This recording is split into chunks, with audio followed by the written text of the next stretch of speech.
इस वीडियो में पंडिता रमाबाई पाठ का अध्ययन करेंगे। स्त्री शिक्षा क्षेत्रे अग्रगण्या पंडिता रमाबाई 1858 तमे ख्रीष्टाब्दे जन्म अलवर। स्त्री शिक्षा के क्षेत्र में अग्रगण्य मतलब सबसे आगे, कि स्त्री शिक्षा के क्षेत्र में सबसे आगे पंडित रमाबाई का जन्म 1858 ईस्वी में हुआ। तस्या पिता अनंत शास्त्री डोंगरे, माता च लक्ष्मीबाई आस्ता। उनके पिता का नाम था अनंत शास्त्री और माता का लक्ष्मीबाई। तो उनके पिता अनंत शास्त्री डोंगरे और माता लक्ष्मीबाई थीं।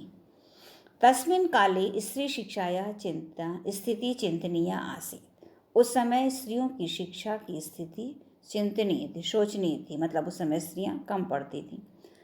स्त्रीणां कृते संस्कृत शिक्षणं प्रायः प्रचलितं नासीत्। स्त्रियों के लिए संस्कृत का शिक्षण प्रायः प्रचलित नहीं था। मतलब इससे संस्कृत तो बिल्कुल नहीं पढ़ती थी। किंतु डोंगरे रूढ़िबद्धाम धारणाम परित्यज्य। किंतु डोंगरे मतलब इनके पिताजी, डोंगरे ने रूढ़िबद्धाम धारणाम परित्यज्य, ये रूढ़ियों में बंधी हुई इस धारणा को परित्यज्य छोड़कर स्वपत्नीम संस्कृतम अध्याप्यत, अपनी पत्नी को संस्कृत पढ़ाया। मतलब इनकी माँ को संस्कृत पढ़ाई। किंतु डोंगरे ने रूढ़िबद्ध धारणा को छोड़कर अपनी पत्नी को संस्कृत पढ़ाई। एतदर्थम स समाजस्य प्रताड़नाम अपि सहत। अब किसी ने कोई काम किया तो लोग कहने लगे, तो इसके लिए उन्होंने समाज की ताड़ना को भी सहन किया, मतलब लोगों की बातें भी सुनी। अनंतरम रमा अपि स्वमातु संस्कृत शिक्षा प्राप्तवती। जब माँ को भी आ गई तो माँ ने उसको सिखा दी। तो इसके बाद रमा ने भी अपनी माता से संस्कृत की शिक्षा प्राप्त की। फिर से देखते हैं, स्त्री शिक्षा के क्षेत्र में सबसे आगे पंडित रमाबाई का जन्म 1858 ईस्वी में हुआ। उनके पिता अनंत शास्त्री डोंगरे और माता लक्ष्मीबाई थीं। उस समय स्त्री शिक्षा की स्थिति चिंतनीय थी। स्त्रियों के लिए संस्कृत का शिक्षण प्रायः प्रचलित नहीं था। किंतु डोंगरे ने रूढ़िबद्ध धारणा को छोड़कर अपनी पत्नी को संस्कृत पढ़ाई। इसके लिए उन्होंने समाज की प्रताड़ना भी सही। इसके बाद रमा ने भी अपनी माता से संस्कृत की शिक्षा प्राप्त की। कालक्रमेण रमायाः पिता विपन्नः संजाता। कालक्रम मतलब समय के बदलने के साथ, सबका समय एक सा नहीं रहता। तो समय के बदलने से रमा का पिता निर्धन हो गए। विपन्ना निर्धन संजाता, निर्धन हो गए। तस्याः पितरौ ज्येष्ठा भगिनी च दुर्भिक्ष पीड़िता दिवंगता। उनके पितरौ मतलब माता पिता, उनके माता पिता ज्येष्ठा भगिनी बड़ी बहन, ज्येष्ठ बड़ी भगिनी बहन, दुर्भिक्ष पीड़िता अकाल से पीड़ित होकर मृत्यु को प्राप्त हो गए, कि उनके माता पिता और बड़ी बहन को की मृत्यु हो गई। तदनंतरम रमा स्वज्येष्ठ भ्राता सह पदभ्याम समग्रम भारतम अभवत्। उसके बाद रमा स्व अपने ज्येष्ठ भ्राता बड़े भाई के साथ पदभ्याम से पैदल ही भारत में घूमी। भ्रमण क्रमे सा कोलकाता प्राप्त। घूमते समय वह कोलकाता पहुंची। संस्कृत वैदुष्येन तत्र पंडिता सरस्वती चेत उपाधिभ्या विभूषिता। संस्कृत की विद्वता के कारण उन्होंने जो संस्कृत का ज्ञान प्राप्त किया था, इससे वहाँ उनको पंडिता और सरस्वती उपाधियों से विभूषित किया गया। तो उनको कहा गया ये सरस्वती हैं, ये पंडित हैं। तत्रैव सा ब्रह्म समाजेन प्रभाविता वेदाध्ययनम अकरोत्। तत्रैव वहीं, तत्र वहाँ एवं वहीं उन्होंने ब्रह्म समाज से प्रभावित होकर वेदों का अध्ययन किया। पश्चात सा स्त्रीणां कृते वेदादीनां शास्त्राणां शिक्षणाय आंदोलनं प्रारब्धवती। पश्चात उसके बाद उन्होंने स्त्रीणां कृते स्त्रियों के लिए वेद आदि शास्त्रों की शिक्षा के लिए आंदोलन आरंभ किया, कि स्त्रियां भी वेद पढ़ें। 1880 तमे ख्रीष्टाब्दे सा विपिन बिहारी दासीन सह बांकीपुर न्यायालय विवाहम अकरोत्। 1880 में, सन 1880 में उन्होंने विपिन बिहारी दास के साथ बांकीपुर न्यायालय में विवाह किया, कोर्ट में जैसे मैरिज की। सार्धैक वर्षात अनंतरम तस्या पति दिवंगता। और इन 1.5 वर्ष के बाद ही उनके पति की मृत्यु हो गई। तदनंतरम सा पुत्र्या मनोरमा सह जन्मभूमि महाराष्ट्रम प्रत्यागच्छत्। उसके बाद वह अपनी पुत्री मनोरमा के साथ अपनी जन्मभूमि महाराष्ट्र वापस आ गईं। नारीणां सम्मानाय शिक्षाय च सा स्वकीयं जीवनम अर्पितवती। नारियों के सम्मान और शिक्षा के लिए उन्होंने अपना जीवन अर्पित कर दिया।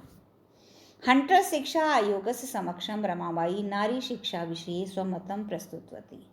हंटर शिक्षा आयोग के समक्ष रमाबाई ने नारी शिक्षा के विषय में अपना मत रखा। सा उच्च शिक्षार्थम इंग्लैंड देशम गतवती, वह उच्च शिक्षा के लिए इंग्लैंड देश गईं।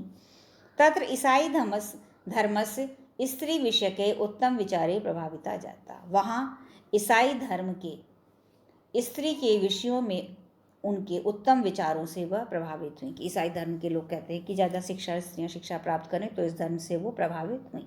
फिर से देखते हैं, समय के बदलने से समय के साथ ही रमा के पिता गरीब हो गए, निर्धन हो गए। उनके माता पिता और बड़ी बहन दुर्भिक्ष अकाल से पीड़ित होकर मृत्यु को प्राप्त हो गए। उसके बाद रमा अपने बड़े भाई के साथ पैदल ही भारत घूमी। घूमते घूमते वे लोग कलकत्ता पहुंची। संस्कृत की विद्वता के कारण वहां उन्हें पंडिता और सरस्वती उपाधियों से विभूषित किया गया। वहीं पर उन्होंने ब्रह्म समाज से प्रभावित होकर वेदों का अध्ययन किया। उसके बाद स्त्रियों के लिए वेद आदि की शिक्षा, शास्त्रों की शिक्षा के लिए आंदोलन प्रारंभ किया। 1880 में उन्होंने विपिन बिहारी दास के साथ बांकीपुर न्यायालय में विवाह किया। 1.5 वर्ष बाद उनके पति की मृत्यु हो गई। उसके बाद वह पुत्री मनोरमा के साथ अपनी जन्मभूमि महाराष्ट्र वापस आ गई या लौट आई। नारियों के सम्मान और शिक्षा के लिए उन्होंने अपना जीवन अर्पित किया। हंटर शिक्षा आयोग के सामने रमाबाई ने नारी शिक्षा के विषय में स्वमतम अपना मत प्रस्तुत किया।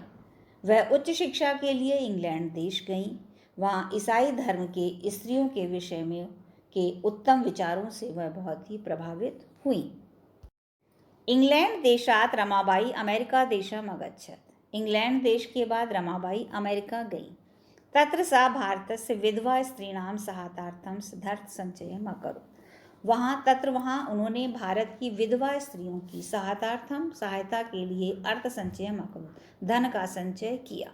भारतम प्रत्यागत्य, भारत वापस आकर मुंबई नगरे सा शारदा सदनम स्थाप्य। भारत वापस आकर मुंबई नगर में उन्होंने शारदा सदन की स्थापना की। अस्मिन् आश्रमे निसहाया स्त्रियां निवसन्ति स्म। इस आश्रम में निसहाय स्त्रियां रहती थी, जिनका कोई सहारा नहीं था, वो स्त्रियां रहती थी। तत्र स्त्रियां मुद्रण टंकन काष्ठ कलादीनां प्रशिक्षणम अपि लभन्ते। तत्र वहाँ स्त्रियां मुद्रण, छपाई, टंकन, टाइपिंग, काष्ठ कला, लकड़ी की कलाओं सी चीज़ें बनाना आदि का प्रशिक्षण लेती थी। ये सदन में स्त्रियां छपाई, टाइप और लकड़ी की कलाकारी का प्रशिक्षण भी लेती थी। परम इदम सदनम पुणे नगरे स्थानांतरम जातम। परंतु बाद में ये सदन पुणे नगर में स्थानांतरित हो गया, स्थान परिवर्तन हो गया। अब ये पुणे में हो गया, पहले मुंबई में खोला था। तत्र पुणे नगरस्य समीपे केडगांव नाम्नि स्थाने मुक्ति मिशन नामक संस्थानम तया स्थापितम। वहाँ पुणे नगर के पास केडगांव नामक स्थान पर मुक्ति मिशन नाम के उन्होंने एक संस्थान स्थापित किया। अत्र अधुना अपि निराश्रिता स्त्रिया समानम जीवनम यापयति। अत्र यहाँ पर, कहाँ पर, मुक्ति मिशन जो संस्थान खोला वहाँ पर आज भी निराश्रित स्त्रियाँ, जिनका कोई सहारा नहीं है, ऐसी निराश्रित स्त्रियाँ सम्मानपूर्वक जीवन व्यतीत करती हैं। 1922 तमे ख्रीष्टाब्दे रमाबाई महोदया निधन अभवत्। सन 1922 में रमाबाई महोदया का निधन हुआ। सा देश विदेशानाम अनेकाशु भाषासु निपुणा आसीत्। वह देश विदेश की अनेक भाषाओं में निपुण थी। समाज सेवायाः अतिरिक्तम लेखन क्षेत्रे अपि तस्याः महत्वपूर्ण अवदानम् अस्ति। समाज सेवा के अतिरिक्त लेखन के क्षेत्र में भी उनका महत्वपूर्ण योगदान है।